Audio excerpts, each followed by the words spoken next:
Welcome back to A Celtic State of Mind. I'm Paul John Dykes, and tonight I'm delighted to be joined by Tommy Sheridan, and we'll be speaking to Phil Differ. Phil Differ, welcome back to A Celtic State of Mind. It's been 7 years since you last appeared on the show. I must have done something bad in a previous life. I know. 7 years to get me back, you know. The thing with that, I was having a listen back to see where we were as a football club, and you and I and John McClaverty, who was also on the show, were quite happy with Brendan Rodgers' first time round. Yes. At that point, a lot has changed.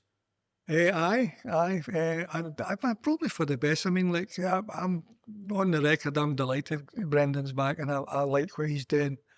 And after Borussia, it was, there was a wee bit of, for some people there was some doubt, but I thought, no, stick with him. He's a pragmatist, he knows what he's doing, and he's getting performances.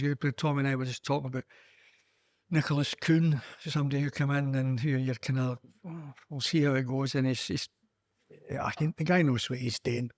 As Hugh Keevins would say, he is an elite coach and he gets the best out of all these guys. So I'm delighted he's there and I'm happy with the way things are going. Just shows you, Tommy, 7 years, but so much has happened in the world of Celtic in that time. Well, not just 7 years. Phil and I go back a long way. We go for walks regularly through Bellahouston Park, and this man's knowledge and history of Celtic is absolutely incredible. Your recollection is incredible. I can remember games and goals, and I just find it magnificent. And one of the things I want to talk to you about is goalkeepers, because you've got a knack of befriending goalkeepers. I know, because I'm a goalkeeper, because goalkeepers are supposed to be daft anyway, because otherwise why would you play in goals? Kind of catch-22 thing going there. But no, I was always, from 1966, 67, I wanted to be Ronnie Simpson. So everybody wanted to be strikers, everybody wanted to be Bobby Lennox and Stevie Chalmers and that. The original Big Yogi, but I thought there was a tremendous grace about me, Ronnie. So I became a goalkeeper, and I had a yellow, it was like it was an ancient kind of yellow, itchy goalkeeper's top, the woolen ones, used to be the woolen ones. And I had that, and I used to go down the park with my goalie's gear on.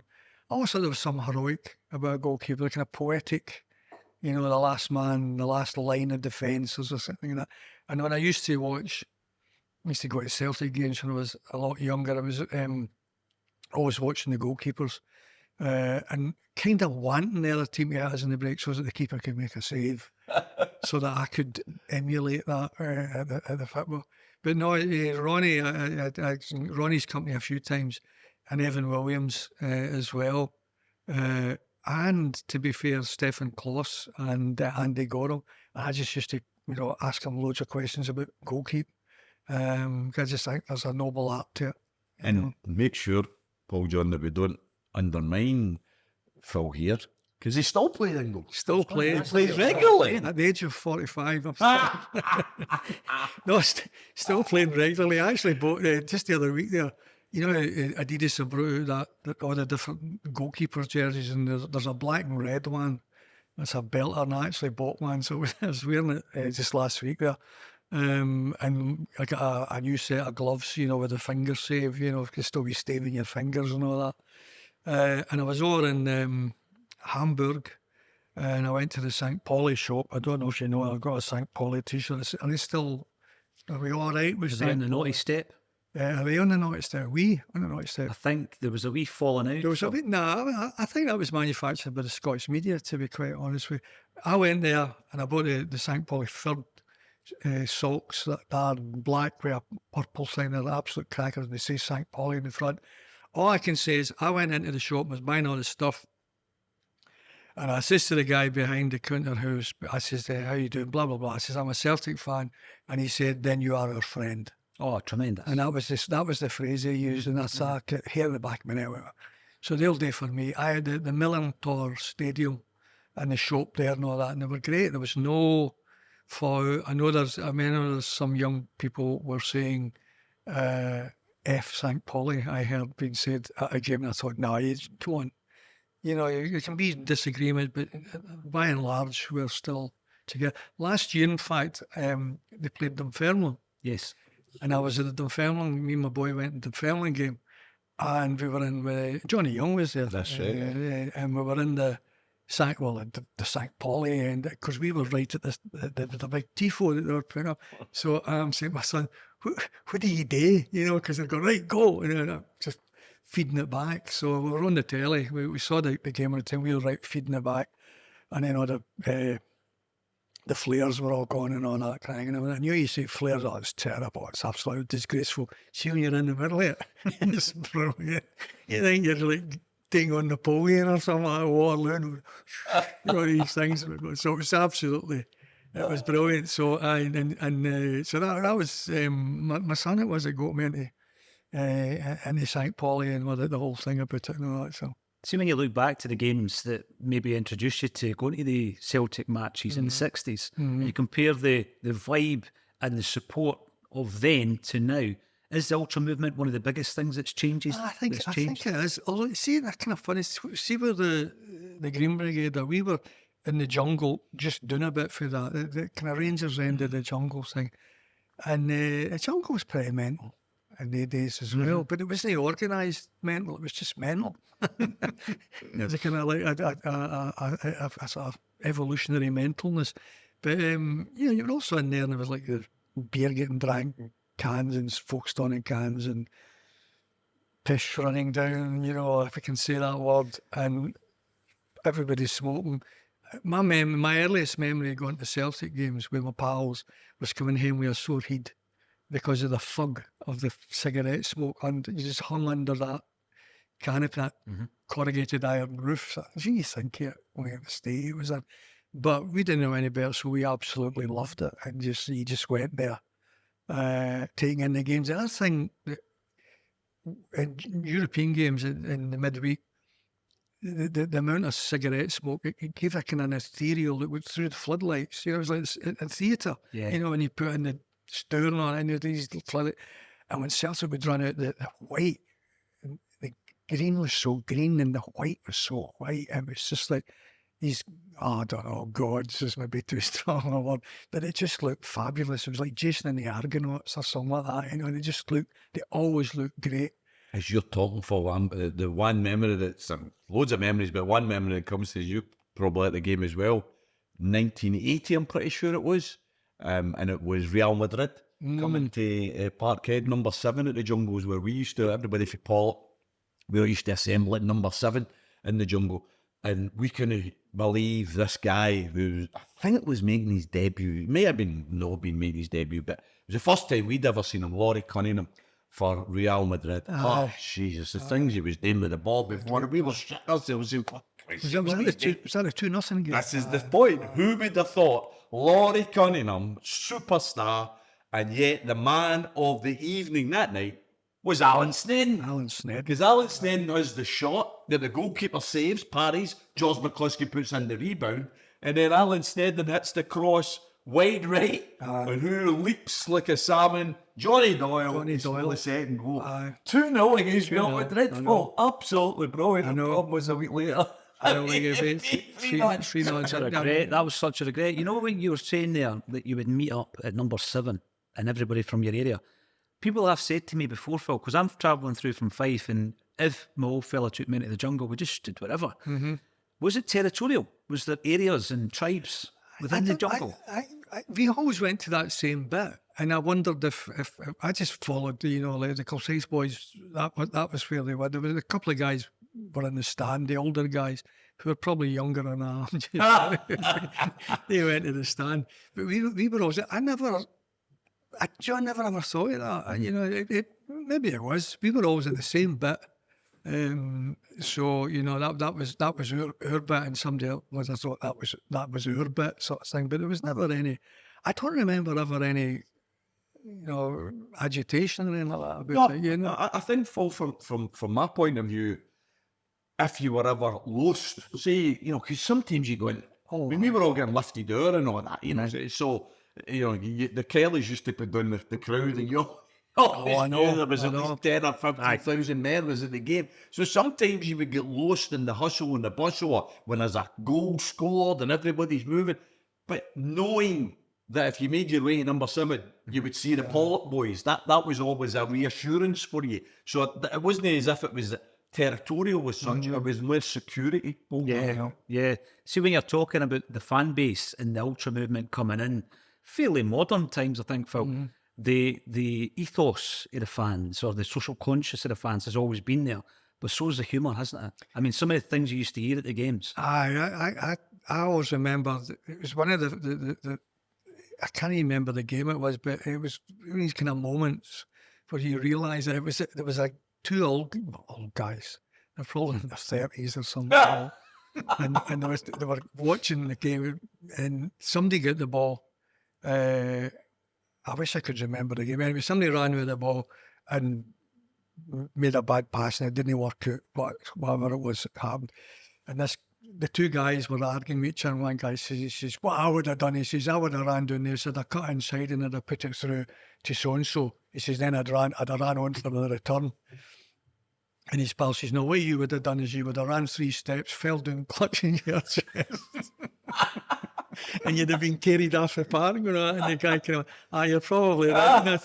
It's just that in the midst of it all, the realism, because when we're watching it, we all think, or we say, "Well, I could have done that." I mean, what are you thinking? Why are you not putting the ball in the net, sort of thing? Because it always looked dead easy, and you think, whatever there was there, 60,000 at the time, or jam-packed in, because the official attendance would be 32,729 or something. All experts, and we all knew better. And it always makes me laugh. There was a game, Celtic would begin half, maybe 9 each at half time, and there's guys shouting the Johnstone, "Are you watching this, Steve? Are you watching this?" They're like, "Get me an I'll sort it for you." They're criticising Johnstone, and that was all the European games. They were still giving them a hard time because it was 9 each against Airdrie at half time or something like that. You get this false sense, Phil, my age, that Jockstein never ever got abuse. Jimmy Johnstone never had a bad game. Aye. But obviously that wasn't the case. I remember it was a Dundee United game, Easter weekend, and Jinky was having a terrible game. And he just couldn't. It was a guy, Andy Rowland, that played for, I think they called him the General or the Major or something. That's the nickname. And Jimmy couldn't get by him at all. And I remember the ball getting knocked out for a shy, and the guy's giving it to Jinky, and this look of despair on Jinky, because it wasn't working. And that happened. And Steen would make mistakes and get I couldn't understand getting pelters for it. And Tommy Gemmell, if he didn't hit the back of the net with every shot, it was like, "What are you playing at, Gemmell, lad?" Yogi got it. Everybody got it. Even Bobby Murdoch got it, But that's fans for you. But the fickleness, if it's not going the way you think it should be going, like, who's to blame? Because it's not to do with us, it's not our fault, When I look back on us discussing Steen's great sides and the European team in particular, because when we met the last time, Phil, it was to talk about the Lisbon Lions' 50th anniversary, and there was a big documentary. And it won in BAFTA. And I remember you making the point, watching it, Bertie almost was coming to terms with his own mortality by that stage. Mm-hmm. And we fast forward 7 years and we've lost a few more of them. And just the other week, Tommy Callaghan, obviously, who joined Steen's team later on. And before you know it, it's going to be that distant memory, but they've always to be remembered. There's two things I just say, like, people shouldn't underestimate the contribution Tommy Callaghan made. He was a fabulous player. Really, I mean, genuinely. I remember one time saying I thought he was the best at the time. I thought he was the best midfielder in the country, and I meant the UK. There's a guy who could pick up the ball and just run with it, and and I get pillories for it. But then you look back now and you think he was an incredible player. And what was the other point you made about the Lions? The Lions. I always remember, and you didn't, but we were talking about that. I always remember a paper boy saying to me, and it must have been about mid-80s even, and he said to me, he says, but I mean, come on, he said, I mean, how good really were the Lions, And he was a Celtic fan, and I just, how good were the Lions? And then I think they must look at pictures of the Lisbon Lions and think that if it was slow or it's no good enough, or the goal scoring celebrations aren't elaborate enough. And the way that I used to look back at pictures of like Tom Finney and Billy Steele and Stan Mortensen, and they all had the big shorts. Remember these pictures you used to get when you used to get the Victor? and it would be great footballers of the past. And it's only about, guys in the 50s, but they looked like old men for 100 years ago or something like that, What was the other one? Tiger? Tiger and the Lion. With the Royal Rovers. The Lion, the Royal Hot shot Rovers. Hamish, what was he in? He was in the Royal Rovers eventually, Tommy. And the Brampton Keys, that was another one. And I also remember they used to have the more modern comics. They all had names like the foreign guys had names like Franz Muller and, like Diego Pele and all that kind of thing. They would mix up the names to make them look realistic. He's far too humble. Phil's far too humble to accept this, Paul John. But I tell you what, we're just talking about football legends. We're just sitting with a comedy legend. Yes. And it's not just us that are saying things like that. People like Rory Bremner, nonetheless, who calls him the quiet Scottish comedy legend. The quiet genius for Scottish Quiet comedy. genius. I've used that strap. You've used it that many times. Quite a few times. Absolutely incredible. Yeah, it's appropriate that we're in a comedy club here, Phil. And, following that interview that we did all those years ago, you were on stage at one of our live events, remember, through in Greenock, doing a wee bit of stand-up. That's right. Do you still do some stand-up? I did one the other night at Irvine Masonic. That was a tough night. But the tough nights and good nights, they're all the same. You go and you do it and you try and get them to laugh, and sometimes you succeed and sometimes they just look at you as if you're from another planet or something. No, it was a good laugh. And even if it doesn't go well, you have a good laugh laughing at it, not going as well as you say. It's a really weird thing when there's a joke you've been doing for like 20 years and it gets a laugh every time and you do it and it gets none. And you feel like, can I just explain that joke to you? There's a voice in your head going, ha, ha, ha. And then you just go, keep going. No, it's still doing that. And it's good fun. It's a good challenge. I mean, I was 47 when I did my first gig, and I'm 68 now. So 21 years I've been doing the stand up thing, but it was never meant to be. It was always meant to just be a kind of hobby. It was never a career move. It was just something like, I need to try this. I was a judge at a competition to find Scotland's best new stand up comedian. And I thought, how can you judge something when you've no idea what it's like? Mm-hmm. So Fred Macaulay, I spoke to Fred said, well, I'll give you 5 minutes to one of my shows. He says, you'll know right away if you want to do it or not. So I did it and I thought, nah, I quite like that. Great, tremendous sense of power. Nobody's telling you can't do that joke, you can't. You do it, you do the jokes you want to do, and you'll live or die by your own sort of decisions. But first couple of gigs had gone really well. I used to do 5 minutes, which is a long time if you've not done any stand-up before. And then about 6th or 7th gig, I thought that was me. I don't need to prepare anywhere. And I was in a gig at the start. It was terrible. And what my memory was of the sweat running down, the rivulets running down and right down my trousers. I mean, sweat pissing out as and realising that if you're going to do this, you need to be better. And then it's funnily, not comparing myself in any way. Billy Connolly was there was a documentary of Connolly, and he said when he looked at footage of himself younger, he thought, no, you're going to have to be a whole lot better. And he did, and he did improve. I mean, it's like, I look back at Billy's early stuff and just thought it was revolutionary. It was brilliant, but it was off a standard that he knew he could go higher than that, better than that. And I think that's the same for all comedians. When you first start out, you think, bloody genius here, wait till you get a load of this, and then you do it, and you die in your arse a couple of times. It's what's known in the trade as dying on your hole. It's called. It's when just character building, nothing's going right. In the entertainment business, I've always said this, I know everybody will agree, but entertainers got great talent, singers, performers, musicians. I think the toughest of them all is stand-up, just because of the loneliness of it all. I always think, Paul John, if you're a singer and you hit a bum note, right? Mm-hmm. there's some musicians in the crowd might know that you've hit a bum note, but very few others. And similar acting, if you've missed a line, you've fluffed a line, not everybody's going to pick it up. But see if you make an ass of it. Oh, it's a lonely place. But do you know the interesting thing was I've always thought there was a kind of connection between being a goalkeeper and being a stand-up.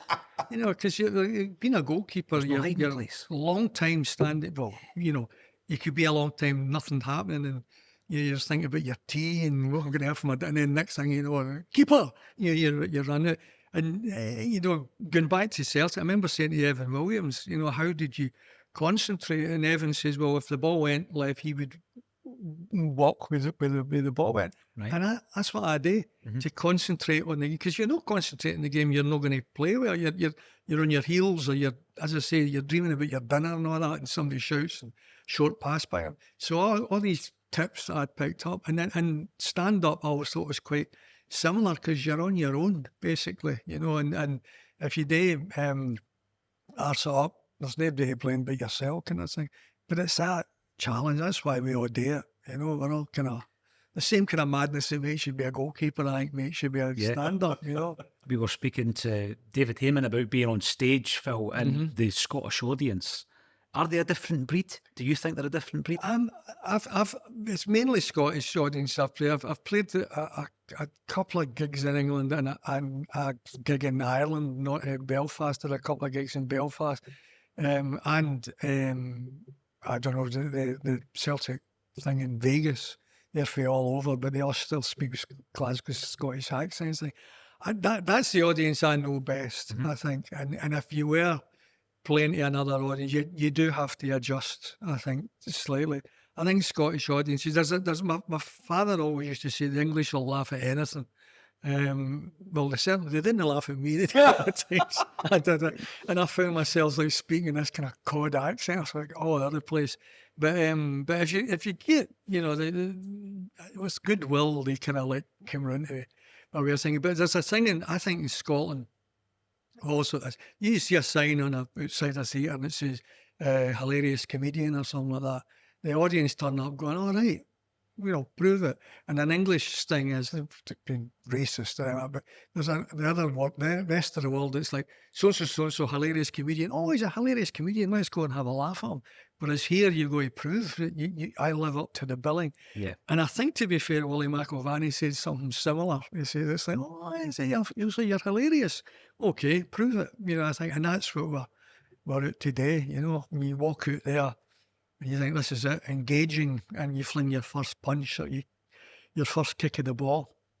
And if it's a good one, Phil, 47's quite old. Aye, for comedy, dip your toe. Aye, and you've got to find what your shtick is, if you like, you know. Like, so as I've got older, it's been that I'm sort of slightly a kind of like a nice uncle, you know. I'm slightly confused with the world.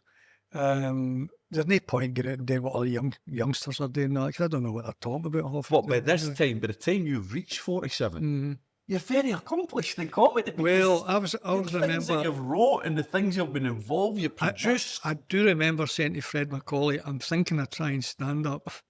I'm half my head. Because, you know, it's like my career to me has always been producing and writing and directing. It was telly and radio. That was everything else was a kind of was a hobby. It was stand up was a hobby. That's the way I looked at it. And I just thought, you're kind of risking something, because if this doesn't work, you know, like it's like they stop getting you to write and producing that, because you're not very good at stand up. So I fear in case I get lumped in with that. But fortunately, it went okay. And I was able to keep producing and writing mainly. I was always consider myself a writer initially in the main, because that's where I started out then, and then you moved on to producing because I wanted more control of what I was doing, basically, you know. See, if we do look at that roll call that Tommy's mentioned, right? In one way or other, you have been involved in Rab Scenes, but The Baldy Man, Only an Excuse, Spit an Image, Scotch and Rye, Chewing the Fat, Not the 9 o'clock News, Naked Video, City Lights, Still Game, and there'll be other things in there I've not mentioned. There'll be things I've forgotten about as well. Ferguson series with Craig Ferguson, 2000 not out, was Craig Ferguson as well. Because I think the other things. I mean, to be fair, I would never claim that I wrote some of these things or produced some of these things, but his involvement, maybe as a script editor, as an assistant producer, as spotting something in the theatre and saying there's something in that. Let's develop that. A Game of Two Halves at STV. That was another thing. I did a quiz show with Jim White and Tony Roper and Tam Cowan. So there's loads of different things in it, but the main things. I mean, for instance, I was script editor on Naked Video and then ended up co-producing it. I was producer on Scotch and Rye. Only an Excuse was my idea, which it was originally a parody of Only a Game, and he sort of ran with that. What other things? City Lights. Rabsy Nesbitt came out a Naked Video. I was script editor, and I was like Ian Patterson, who wrote this series, was sending monologues, and you're just reading this character is absolutely brilliant. I mean, and Ian had written, I'm the sort of bloke, and he described Nesbitt with the suit, pinstripe suit, the vest, the bandage, all that kind of thing, and then developed the characters like James E. Cotter, Nella, and Mary Doll, and all that, and but just to have been into the beginning of that, when it was just starting, when it was just a monologue in Naked Video, it's just great when you see it and what it becomes. It's really good. And I noticed that they were repeating a lot of the Nesbitts, and they're great. They're absolutely brilliant. And I'm not just saying this because Tony was on saying nice things, but James A. Cotter is a comedy icon, and Roper's a national treasure, and Jamesy is just one of my all-time favourite comedy characters. And I said to him, I said, you should be watching, you're great in it. And he doesn't watch something. Does he not? Nah, he said, I'm not. It just doesn't feel honest, and not, you should be watching it. Honestly, you're brilliant. He was very complimentary towards you, as was David Heyman. So you're well respected within the industry. And I'm not being funny. That's important. That's a really important thing. I remember working with Ricky on Scotch and Ryan. Gordon Mingus had come up with the original idea, and Gordon was, wanting to break it. So I was script editing, and then I became the producer. And when I was script editing, Ricky Fulton, iconic, a star, a genuine Scottish comedy legend stroke star. And we're sitting we're going through the script, and Ricky used to rip the script out. Oh, that's terrible. Be flinging up, you'd be picked up. But come on, Ricky, that's a good idea. I don't know.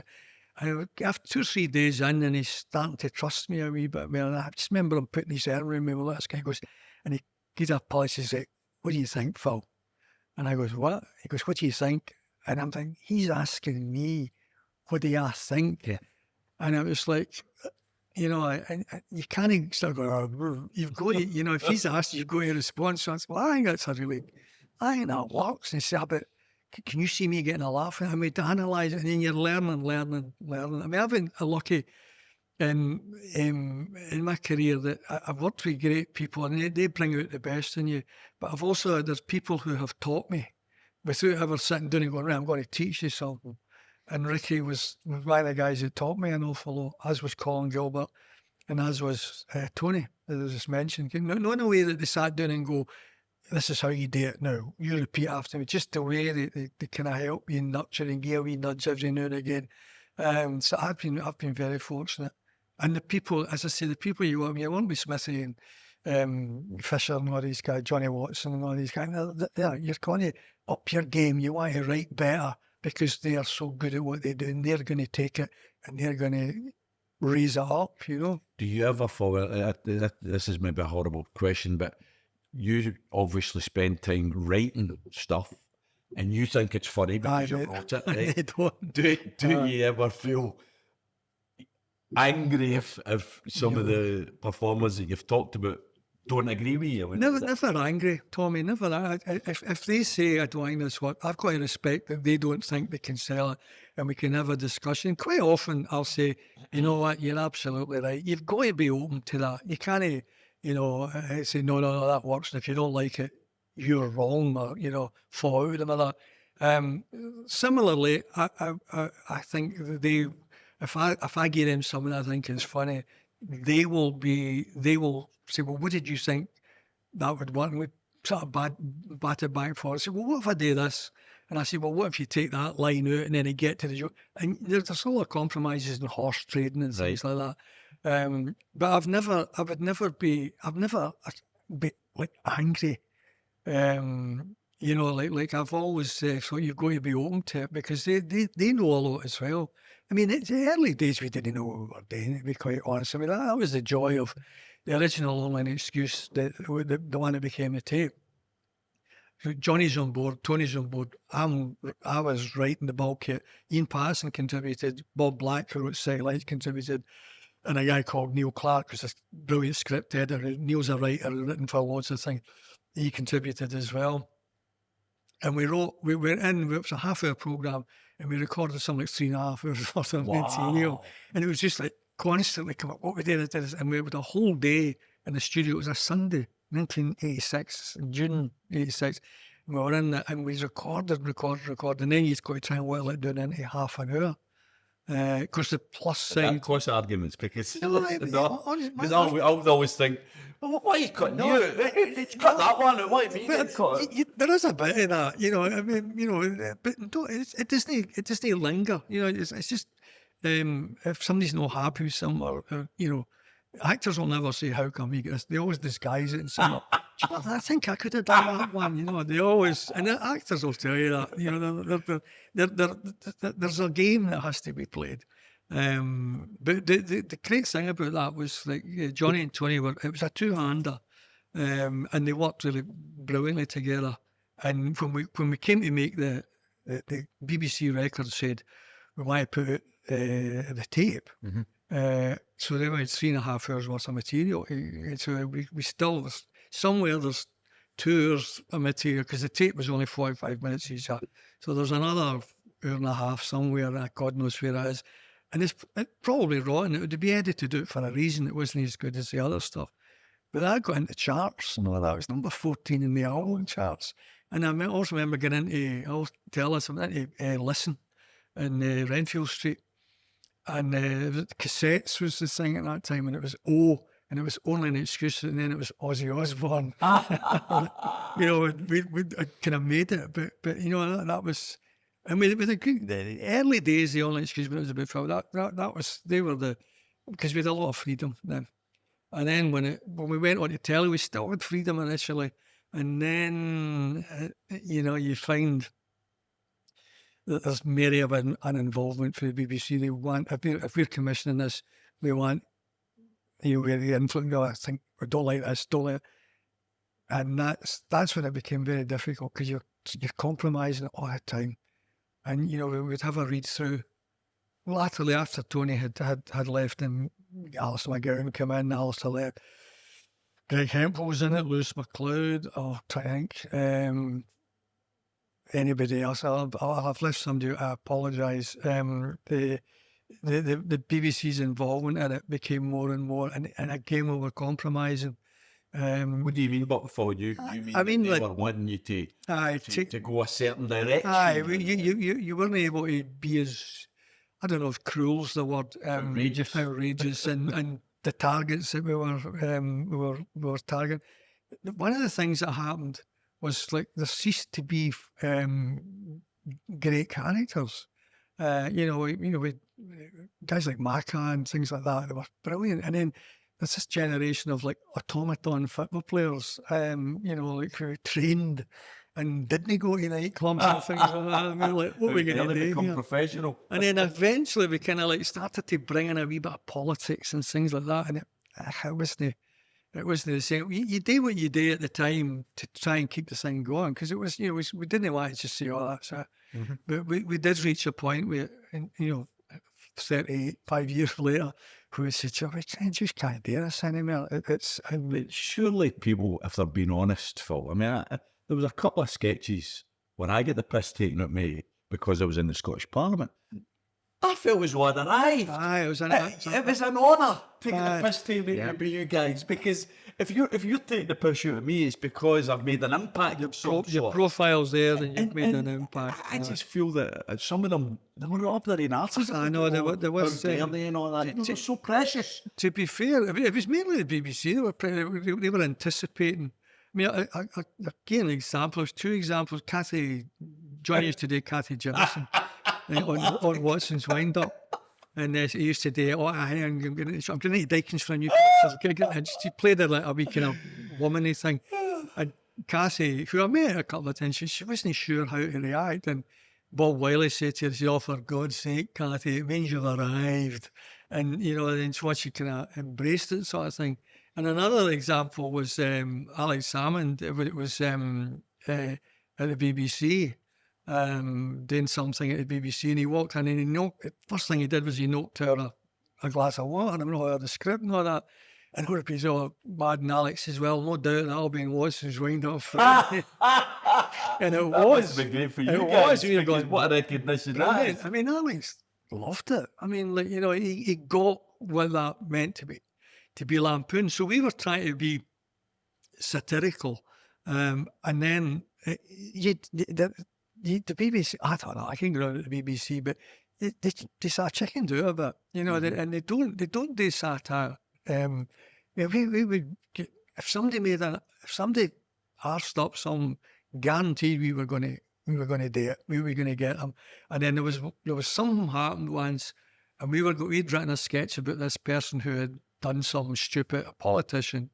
And the instruction I got from the BBC was, are you doing anything about, I wish I could remember who it was, and I said aye, and he goes, well, do you really think that's a good idea? I mean, she's had quite a tough week this week. And we said, but that's the whole point. We're there to sort of highlight it. We have a laugh at it. Next week it'll be somebody else that's getting it. And you could just feel it, this shift coming. And then you can't really do satire about it. And I don't mean swearing and things. I just mean the subject matter. They're terrified. If you go in news, for example, latterly, I mean, we had Alex Salmond on, Only an Excuse. Aye, desperate to be on it. And we had to take it out because we hadn't balanced it. If you do the SNP, you've got to do Labour, you've got to do Liberal Dems, you've got to do... And that, I said, well, this is impossible now. You're crowbarring in things. So we filmed Alex, we filmed the quickies, and then you could tell, now you need to take that out. And we've got the job of telling them. And he got it. He was disappointed, but he got it. He goes, I know what you're saying. And that was it. So I made the BBC. It's like that line from Father Ted, the guy. But everybody always has a gripe for the BBC, so I know what I sound like. This is putting you in a spot a wee bit, Phil, and I apologise if it does. But satire as a whole, the whole political correctness idea, does it not undermine satire? Because when I'm talking about political correctness, I despise racism and homophobia. So there's nothing that angers me more than that. But surely satire is about ripping the piss out of people who deserve to. I think it's just shining a light and saying, you're not getting away with it here. You've said this, and this is what you've said that, and you've done that. So we're going to highlight that. Whatever it is you've done, and whatever political party you're in, we didn't care. We just we'd had a go at it. And as you say, Tommy, we did you a couple of times as Absolutely. well. And I remember sunbeds. You done me for sunbeds. I get done for them all the time. Yeah, it was all the time. And every we used to do this thing where Johnny Watts would do it, and you would always start. You'd say, "Brennan, sister." There's always that brothers and sisters. And then you would do, I am going to talk about this, and then I am going to start shouting for no apparent reason, and then I am going to calm down again. And this is Johnny. Johnny's voice is better than me.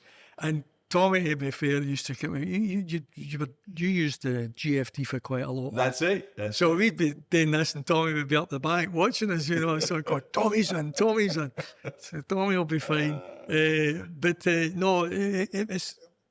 I don't know what the whole thing spiraled out of control. And I think satire is really important. I think there should be satire. And, not denying and spitting image and things like that, they were things that were... They were absolutely cutting edge.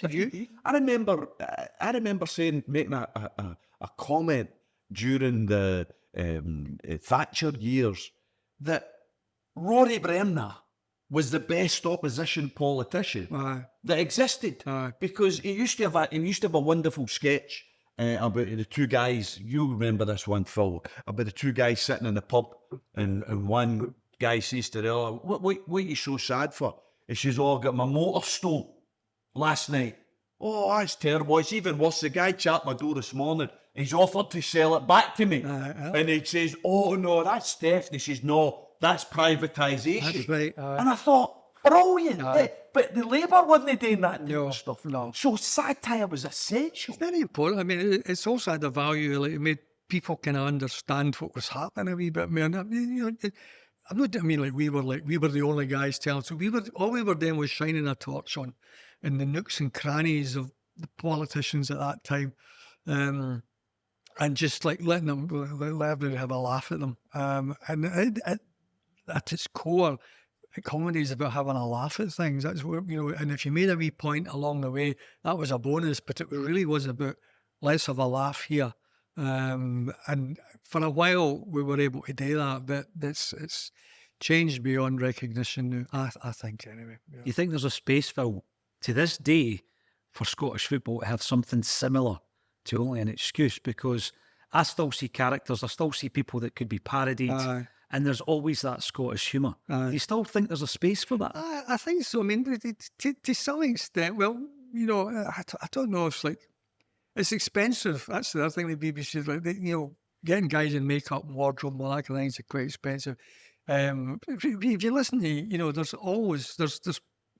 podcasts like this. Sometimes I've noticed sometimes it's quite serious, and sometimes it's a good laugh, but that's fine. That's all part of it. You've got Off the Ball, where they used to do wee things, but that's more talking.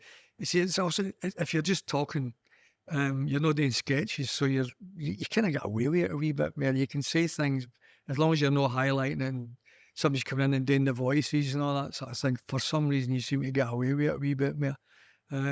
But it'd be like starting again. Somebody else can do it though. I've done my time in the trenches. I don't think I've got the energy for that anymore. But there's no reason why that should be sort of continuing, you know, and just, you know, what are the fans talking about? Well, you know, the media should reflect that, I think, you know. Mm-hmm. What a trajectory though, from the kind of like indie style tapes, getting into the charts, being on a stage. It was always a sellout. Then you could buy the VHS videos, and then it became a staple of the new year.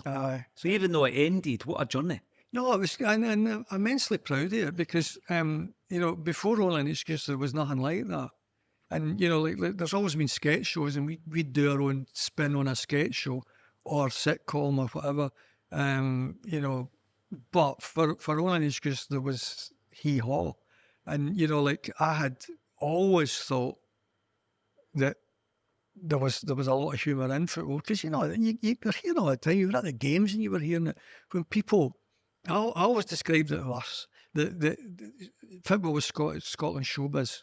So when you went and bought the Daily Record, you picked up the Daily Record and you turned it to the back page to see it, and everybody, I was watching people, and 99 100 people look at the back page because it was a football story. And worked their way back and then turned to the front. You know, it was something really serious as that. But who'd signed who? That was the most important thing. And when we started doing the odd joke and naked naked radio, always got a good response. You know, slightly better than you would have expected. I remember Johnny doing Jock Wallace's nursery rhymes, and it was Jack and Jill. I don't know what Jack and Jill went up the hill to fetch a pail of water. Jack fell down and broke his crown because he wasn't fit, he had no character, and the boy didn't believe in himself, which was a Jock Wallace sort of thing. And I used, and then you're sitting and going, this is actually something to be mined here. So when Only a Game appeared with Willie McIlvanney, you know, like Scottish football, and it was all dead serious and puffy, that going to Stan Taylor, who was the head of Radio Scotland at the time, Stan sitting there with Smokies, Benson Hedges. And I says, Stan, I've got an idea. We parody Only a Game and we call it Only an Excuse. And it really did just come into my head, the phrase, the excuse being for us to wallow in self-pity and say how great we were and all that kind of thing. And Stan sat and went, right, that's fine, okay. Yeah, I mean, it was as simple as that. I mean, genuinely. And we went away, like, as I said, we went away and recorded it. You know, the rest is history or misery, whatever way you want to put it. And that was how it was done at that time. So But what gave you the inspiration for how you know you've written these things, you've produced these things. Where did it come from? To be honest, it's a lovely game. I love football. I mean, and I proved that because I'm still bloody playing it and still trying to improve and better. You know, and the politics of it and the arguments of it and what it does to you. You know, you're watching a game and it's not gone right and you're blaming everything, you know, and and then you get, you know, a goal and you're jumping up. That's an elation of it, Earlier, you know? Paul John, we were in the cafe with a wee cup of coffee earlier. Folks describing the Scottish Cup final. He said he's describing how Bernardo gets the ball, knocks it past the wide guy, makes a shot, goalkeeper saves it, either scores, but then he was up the couch, and then he froze. He wasn't sure whether he was onside or not. And his wife Nancy, she thought he was out. She's going, Philip, and I'm going. And she goes, what is that? I goes, you may be offside, you know, and it's like, for God's sake. I said, listen, you've been married to me for over 40 years, you know what I'm like, you know, it just completely, but it's the great escape, isn't it, for that 90 minutes. It's the same with playing football. With whatever I'm doing in the world, that 90 minutes is about the football. And, you know, when you go to the ritual of going to the game and sitting there and these pies are rotten. Oh, this tea's cold. And they say, moan. The game starts. You'll never walk alone. 2 seconds later, I'll get it. You know, and then go, and all that kind of cheer me. The one I always remember, when Big John Hartson scored that goal at Liverpool. And I remember when he cut inside, are you allowed to swear in this programme? Yes. Yeah, he cut inside and he's going to shoot. And I remember going, oh, what the fuck is he doing? That's what You've never been the only one. No chance. I mean, you burst the bastard in there, you know, and I'm like, what the fuck is he? Oh, you know, that, you know, can you just completely lose it? You know, the other one I always remember, this talking about football games, was I'd done a job for Celtic. And we can't pay you, but we can give you a couple of tickets. That seems to be Celtic's mantra. I don't know if it's changed any. I wouldn't imagine. So anyway, it was the last game of the season was Celtic versus St Johnstone. Now, so the game, it was the 9 of the Stoke and the 10 thing. I thought it would be all done and dusted by then. So I'd say to my, that was the first game where Philip went to. He was 10 at the time. So we went to that, and it was me, Philip, Russell Kyle and Billy Connolly. You were in the director's box. Basically, the game would be over. Talking about name drop. Name drop. And they, I speak to this, because we know what happened in the game and all that. And this is absolutely true. This is the way I remember it.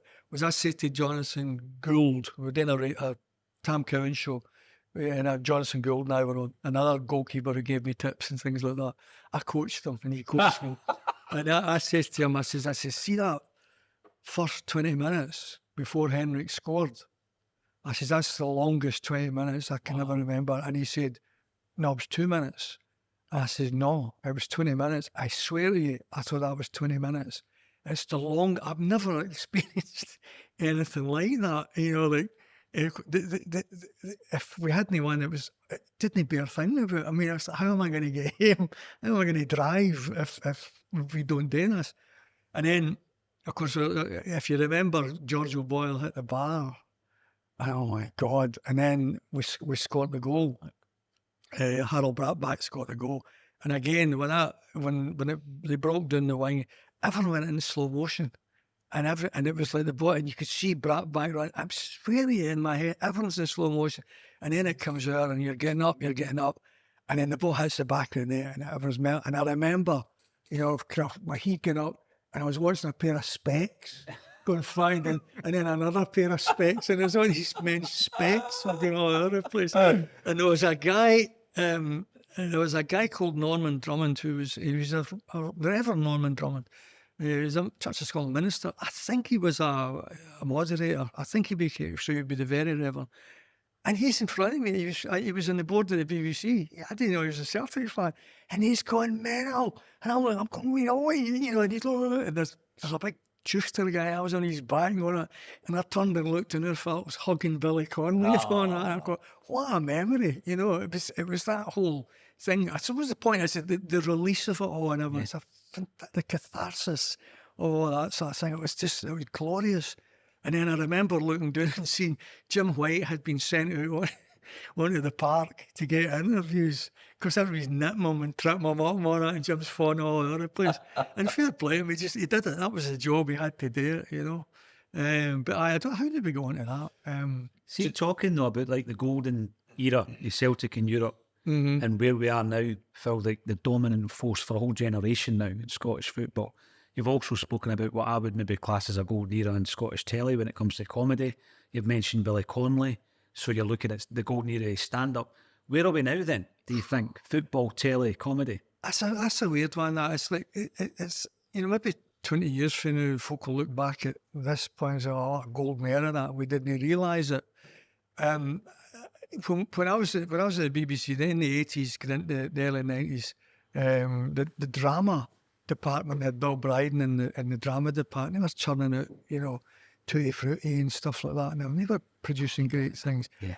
And, I say to myself, we were producing really good comedies at that time. BBC London, a television set in London said that described Scottish comedy unit as a centre of excellence. So you had dramas and and we were all making, it just seemed to be a moment in time. It was a golden era, but we knew it was a golden era. I knew that this was special. What we were doing. I can look back on it and say, no, I genuinely thought we could do it. For that period, everything we did was good. And then, you can't maintain it and it changes and we all get older and I don't want to do this, I want to do this. And we up ourselves a wee bit sometimes, I suppose. But for that period, I thought it was really good. So then I always think it's not really for me to say, I don't know what this is. I don't know. You can't compare it. Like, I don't think we'll ever win the Champions League. We'll never emulate what the Lions did. It was a different competition then as well, though, So, but we still did it. For that fleeting, we were the champions of Europe, for that year. And that'll never take away. And then you move on and, other great periods and things like that, like not that long ago, we were going for 10 in a row and, that didn't work out. I think it just shows you how difficult it is to do that. We cannot take things for granted. But it's with distance that you look back and you think that was a golden era. This, I don't know.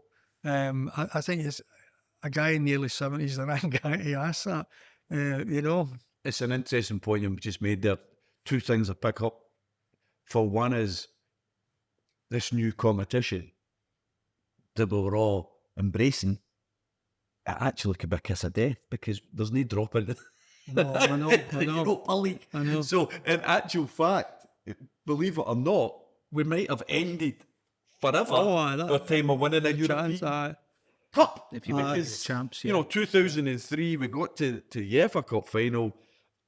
Scottish clubs have got to UEFA Cup final a couple of times in the last decade, but there's no chance we're getting to the final of the Champions League, right? So this new format, although we're over the moon, we're getting 8 games and all that, maybe 10. Why not? Mm-hmm. But I actually might have undermined their chance of ever winning a European trophy. I think the thing that Brendan said that was significant for me at the beginning, he said, we need to stop thinking about just qualifying is enough. We need to try and give it a go. And I think, like the first game, who was the first game? Bratislava. That was not the greatest team, but that's the kind of game we would have lost a couple of years ago or drew one each. Yeah, good so you get a result, and then we go to Borussia, and these results harm. But then there's an improvement. Atalanta, rode their luck a wee bit, but defended brilliantly. So it's like, and Brendan says, that showed that we can do that. Yeah. We can do it. So, I don't think we should just ever say, well, we'll qualify or we'll probably get good. We need to re-educate ourselves. We'll see what happens. We'll just see what happens. It's unlikely we'll ever do it because you're competing with all of these things. But at the end of the day, honestly, it really matter. If they're wearing the hoops, I support them. Whoever the guys are, you know, and there's guys through the years, there's been players that, one of the greatest players, obviously, dark time, but you know, you went there, every game was a new beginning, and you think that this will be the game that it clicks. You know, Luke Harry's team, it'll click, or Liam Brady's team, it'll click, and it never seemed No, to. no. But you know, whoever was wearing it, and whoever they played, and I'm not going to single any players out because they played for the hoops better than I ever did. So you know, but you knew they weren't good enough. But when they ran out, you know, I mean that and they ran out there, it's the same feeling that I get when I was a boy. Now it's like you just want to do well. You want to win, and it will make or break your weekend or your day. What the result, whatever the consequences of it are in the long term, as long as they win. You and I talk about it, what it actually defines your weekend. Aye, no, absolutely. If you win on a Saturday, you're over the moon, you get beat, you're in a bad mood. No, emotionally. I've got the double whammy. If Celtic drop points on Saturday, then I have a howling a game on the Sunday. There's no recovery period. It's about the Wednesday, and I'm still sitting like this, you know, trying to get my head around it. But the second thing that you made, Paul, the second point you made, which I think is dead important to bring in from an historical, contextual point of view, you talked about the 10, right? Mm-hmm. There's a reason why it's never been done. And you think of who hasn't done it? Johnstone couldn't do it, Walter Smith couldn't do it, and Neil Lennon failed, unfortunately, with a lot of circumstances that were very, very difficult. But I think you've got to look back on that and say to yourself, well, wait a wee minute, maybe we're too quick to condemn, because there is a reason why it's never been done. Now, by the way, let's hope it does get done in our lifetimes, because in many respects, for those of us who want Stephen Craig is often on our show makes a point about a Lisbon in our lifetimes. Well, I'm not sure we're going to get a Lisbon in our lifetime, but the one thing we may get is a 10 in our lifetime. I believe it will. I really do. And the thing is as well, Phil, you spoke about a 2-minute period lasting like 20 minutes against St Johnstone. This 1 hour has lasted like 5 minutes. It's been so enjoyable. And I've just got to say once again, for your second appearance, yes, thanks for joining us on a Celtic State of Mind. An absolute pleasure. Thanks for having me. Cheers, Tommy. Thanks again for joining us on a Celtic State of Mind, where we were speaking to Scottish comedy legend Phil Differ. Join us again next week, for this is a Celtic State of Mind.